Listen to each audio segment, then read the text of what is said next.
नमस्ते दोस्तों। आज मैं आपको घड़ी के सवाल कराऊंगा।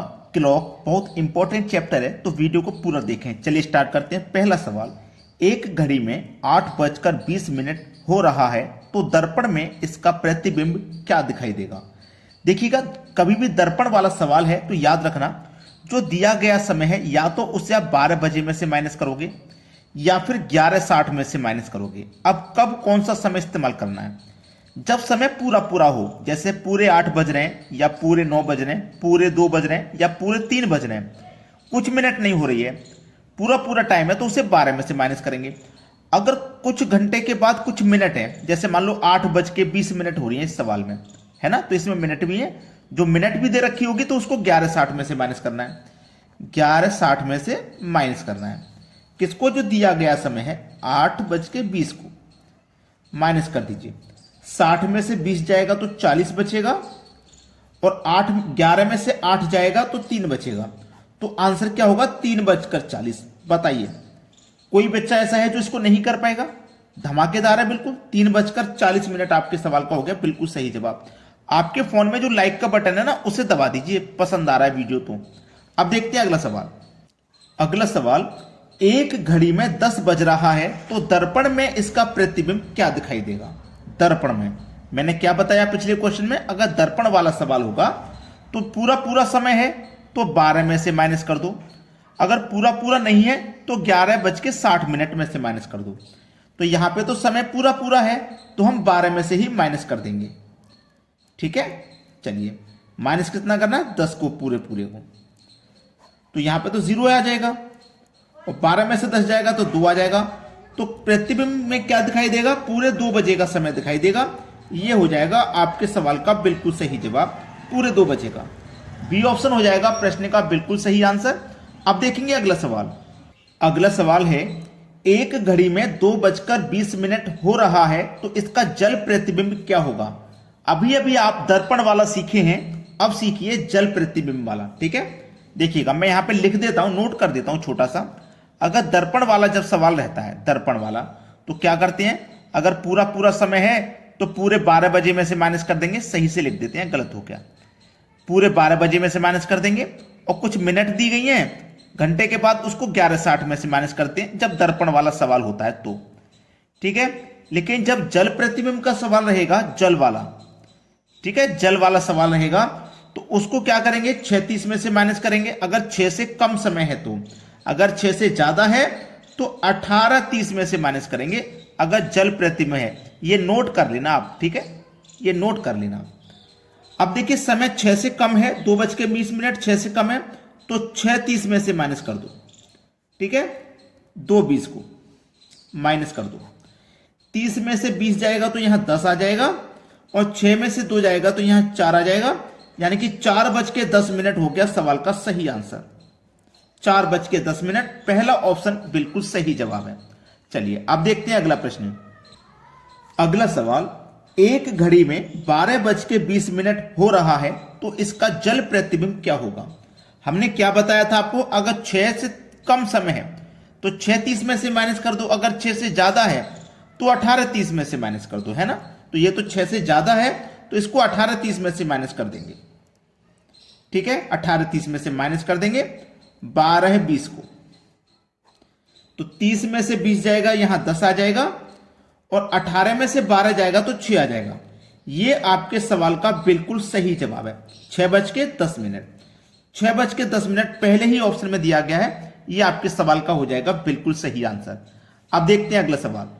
अगला सवाल, एक घड़ी में 1 बजे 1 बार, 2 बजे 2 बार, 3 बजे 3 बार बजती है, तो 24 घंटे में कितनी बार बजेगी। देख घड़ी, 1 घंटे में 1 बार, प्लस 2 घंटे में 2 बार, प्लस 3 घंटे में 3 बार, ऐसे ही 4 घंटे में 4 बार, और ऐसे ही बजेगी, तो 12 घंटे में 12 बार बजेगी। ठीक है, 12 घंटे में 12 बार बजेगी। अब सबको जोड़ेंगे तो कितनी बार बजेगी, सबको जोड़ेंगे। 1 घंटे में 1 बार, 2 घंटे में 2 बार, 3 घंटे में 3 बार, 4 घंटे में 4 बार, 12 घंटे में 12 बार, 11 घंटे में 11 बार, ऐसे कितनी बार बच गई। तो सबसे सरल तरीका है कि आप इनके बीच का अंतर देखें। सभी के बीच में अंतर 1 का है, तो 12 तक अंतर 1 का ही चलेगा सब में। तो first plus last divide by 2, 1 से 12 तक कितनी संख्या है? 12। तो 12 से कर देना आपको गुना। 1 और 12 मिला के 13 बटे में 2 मल्टीप्लाई 12। 2 छिक्के 12, 13 छिक्के 78। ठीक है, 13 छिक्के 78। तो देखिएगा 12 बार में ये 78 बार बजेगी 12 घंटे में। जैसे 1 घंटे में 1 बार, 2 घंटे में 2 बार, 3 घंटे में 3 बार, ऐसे ही 12 घंटे में वो 78 बार बजेगी। और हमें बजाना कितनी बार है? 24 घंटे में। अब भाई एक घड़ी में 12 ही घंटे होती हैं, तो हम 12 घंटे का ही तो निकाल सकते हैं। तो हमने 12 घंटे का निकाल लिया 78। 12 घंटे का 78, तो फिर से 12 घंटे में 78 बार बजेगी। और 12 और 12 कितना हो गया भैया? 24। तो 24 में कितनी बार बजेगी? 78 और 78 जोड़ दो, 156 बार बजेगी। 156 दिया गया है बी ऑप्शन में। ये आपके सवाल का बिल्कुल सही जवाब हो जाएगा। चलिए अब देखते हैं अगला सवाल। अगला सवाल है, एक घड़ी 7 बार बजने में 18 सेकंड का समय लेती है, 14 बार बजने में कितना समय लेगी? 7 बार बजने में 18 सेकंड का समय लिया है किसी घड़ी ने, ठीक है। तो 14 बार बजने में कितना समय लेगी ये बताना है। 7 में 18, तो 14 में 7 का डबल हो गया, 18 का डबल, 18 दूनी 36। 36 ऑप्शन में भी दिया गया है, लेकिन ये गलत जवाब है, ये सही नहीं है। अगर आप ऐसा सोचते हैं ना कि 7 में 18 तो 14, 18 दूनी 36 सेकंड में, ये गलत जवाब है। अब गलत है ना, तो आप घूम गए, आपका दिमाग भी घूम गया, पता नहीं कैसे होगा आंसर। कभी भी ऐसा सवाल आ जाए तो इससे एक कम कर देना 6, इससे एक कम कर देना 6, ठीक है, इससे एक कम कर दे 6। अब 6 का गुना आप कितने से करें कि 18 हो जाए? आप करोगे सर 3 से कर दो, 6 तिया 18। ऐसे ही इससे भी एक कम कर दो तो कितना हो गया? 14 से एक कम करेंगे 13।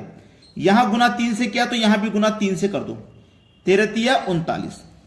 कितना समय लगेगा? 39 सेकंड का समय लगेगा। ऐसे सवालों को कोई नहीं सिखाता, मैं बिल्कुल फ्री सिखाता हूं, फिर भी आप हमारे वीडियोस को लाइक नहीं करते हो, बिल्कुल गलत बात है ये। चलिए अब देखते हैं अगला सवाल। अगला सवाल है, 4 बजे एवं 5 बजे के बीच घड़ी की दोनों सुइयां कब आपस में मिलेंगी? 4 और 5 बजे के बीच में, ठीक है। चलिए ऐसा सवाल कभी भी रहेगा तो 4 और 5 बोला है ना, 4 और 5 बोला, दोनों का मल्टीप्लाई कर देना, 4 पंजे 20 आ गया। इस 20 में ना हमेशा 11 से भाग करेंगे, हमेशा। हमेशा का मतलब हमेशा, और कोई संख्या नहीं हो सकती 11 के अलावा।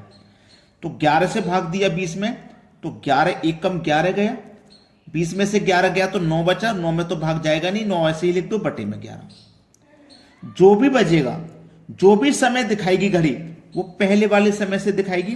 तो पहले वाला समय लिखिए, ठीक है। अब पहले वाला समय जब आप लिखेंगे, ठीक है, पहले वाला समय लिख लिया।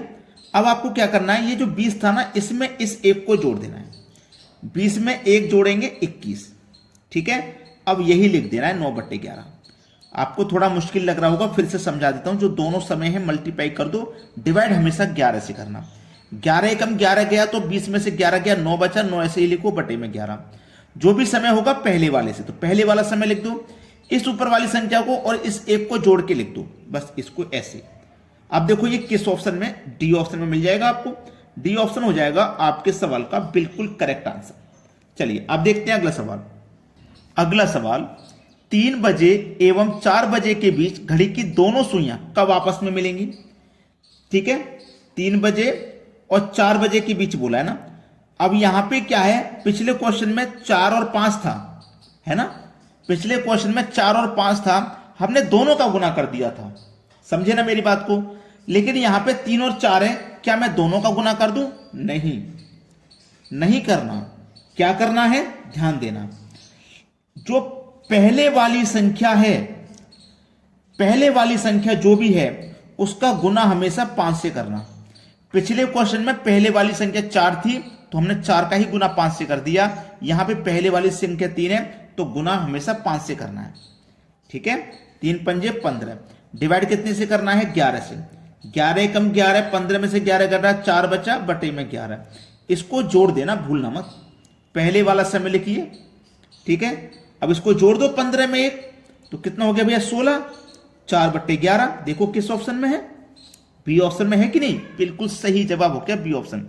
सभी से कहूंगा मैं, वीडियो पसंद आया है लाइक करें, दोस्तों में शेयर करें, और कमेंट में बताएं आपको हमारे वीडियोस कैसी लगती हैं। ठीक है दोस्तों, धन्यवाद।